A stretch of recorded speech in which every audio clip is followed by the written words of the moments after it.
Hey everyone, welcome back for another deep dive. You ready to get into it? Absolutely. Let's do this. All right, so today we're diving into the world of Walt Whitman and specifically his iconic work, Leaves of Grass. Mm. We're going to be exploring a theme that runs through a lot of his writing, this idea of the unseen, the unspoken, and how it influences everything around us. Yeah, it's like Whitman's asking us to look beyond the surface of things, to sense the deeper currents, the hidden forces that shape our world. Exactly, and one of the ways he does that is through this really intriguing word, eidolon. You actually see it pop up Mm. right at the beginning. Not this the world, nor these the universes. The universes purport and end, ever the permanent life of life, eidolons. Powerful stuff, right? It really is. So let's unpack this a bit. What exactly is an eidolon, and why is it so central to Whitman's work? Well, think of an eidolon as a kind of phantom or a ghostly image. It's not something you can necessarily see or touch, but it represents a deeper, more fundamental reality. Okay, so like a representation of something that's actually very real, even though we might not perceive it directly. Precisely, Whitman uses eidolons to talk about the unseen forces, the spiritual energies that he believes are constantly at work shaping the world around us. So he's not talking about the physical world that we can see and touch, but also this kind of invisible realm that influences everything. Exactly. It's like he's saying there's more to reality than meets the eye. There's this Right. whole other dimension, this unseen world that we need to be aware of if we want to truly understand ourselves and our place in the cosmos. It's a pretty mind-blowing concept when you think about it. And he seems to suggest that traditional ways of knowing, like science, might not be enough to grasp this unseen realm. Right. He has those lines about the lectures learned professor and the telescope or spectroscope observer keen. He's Mhm. not dismissing science altogether, but he's saying that it's only one way of looking at the world. So we need other ways of knowing, too, like Mhm. intuition or feeling or direct experience. Exactly. For Whitman, those eidolons, those unseen forces, can be felt just as much as they can be thought about. They're experienced through the heart and soul just as much as through the intellect. It's about recognizing that there are multiple paths to truth, and that sometimes the most profound truths can't be captured in words or equations. Precisely. It's about embracing a more holistic understanding of the world, one that acknowledges both the seen and the unseen, the material and the spiritual. That's a really great point. Oh. And it actually leads us to another fascinating aspect of Whitman's work, his incredibly bold and often controversial celebration of the human body. But we'll save that for after the break. Don't go anywhere, folks, because things are about to get really interesting. So before the break, we were talking about how Whitman challenges us to look beyond the surface to see those eidolons, those unseen forces at play. And this idea really comes alive in the way he writes about the human body, right? Absolutely, it's central to his whole vision. You can't separate Whitman's celebration of the body from his belief in the interconnectedness of all things. And he's not exactly subtle about it, is he? I mean, some of Mhm. those lines are pretty daring, especially for his time. No, he definitely doesn't shy away from the sensual, the physical, even the erotic.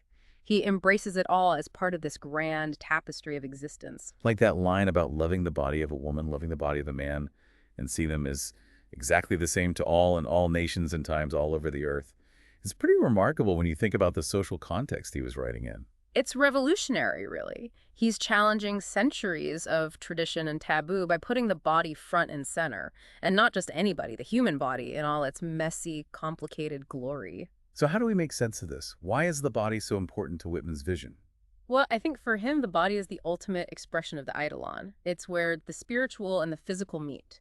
It's a vessel of the soul, a sacred thing, a testament to the beauty and power of nature. So it's not just about physical attraction or desire.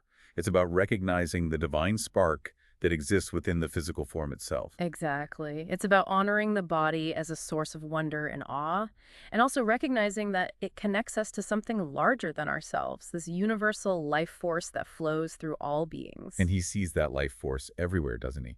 Not just in humans, but in nature, too. Absolutely. For Whitman, nature is another manifestation of the eidolon. It's where we can most clearly see the cycles of life and death, creation and decay playing out all around us. And he finds a certain beauty in that, doesn't he? Yeah. Even in the face of death and decay, he sees this kind of eternal renewal, this ongoing cycle that connects us to something larger than ourselves. Yeah. Right. It's like that line, and the great star early drooped in the western sky in the night. I mourned, and yet shall mourn with ever-returning spring. He recognizes the sadness, the loss that comes with death, but he also sees it as a natural part of life's journey, a transition, not an ending. And it's through nature that he seems to find solace and even inspiration. like that image of the live oak tree growing alone in Louisiana.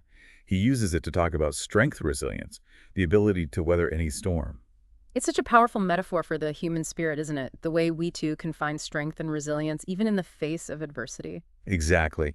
And, when you really start to see the world through Whitman's eyes, it's like everything takes on a new meaning. The ordinary becomes extraordinary, the mundane becomes sacred. And suddenly you're more aware of those eidolons, those unseen connections that Right. bind us all together. It's a beautiful way of looking at the world, isn't it? And it's a perspective that I think we can all benefit from today. I completely agree. So as we wrap up this deep dive into Leaves of Grass, what's that one thing you want our listeners to take away from Whitman's work? What's that nugget of wisdom that you hope will stay with them long after this episode is over? It really is a gift he gives us, this new way of seeing. It is. And you know what I find so remarkable about Whitman is that he manages to convey these really complex ideas, these profound truths about life and death and the universe. But he does it in a way that feels so accessible, so deeply human. He's not afraid to get personal, to be vulnerable, to speak from the heart. Exactly. And I think that's what makes his work so enduring, so universal. He's not speaking from some ivory tower. He's speaking directly to us, to the reader, inviting us to share in his experience, to see the world through his eyes. And it's an invitation I think we should all accept, to slow down, to pay attention, to really see the world around us with fresh eyes, to find the extraordinary in the ordinary, the sacred in the everyday. Absolutely, to embrace the totality of life, the beauty and the pain, the joy and the sorrow, to find meaning and connection in the midst of it all. So as we wrap up our deep dive into the world of Walt Whitman and Leaves of Grass, what would you say is the one thing you hope our listeners will take away from his work? What's that essential Whitman lesson that you think we could all benefit from today? That's a great question. I think if there's one thing I hope people will remember from our conversation, it's this. Open yourself to the unseen. Look beyond the surface of things. Question your assumptions. Embrace the mystery that's all around you. There's a whole universe of wonder waiting to be discovered both within you and in the world around you. Beautifully said. I think Whitman would approve. And for our listeners, if you're eager to explore further, I highly recommend checking out the full text of Leaves of Grass. It's available online and well worth the journey. Until next time, happy diving. Thank you for listening. Please subscribe for more videos like this.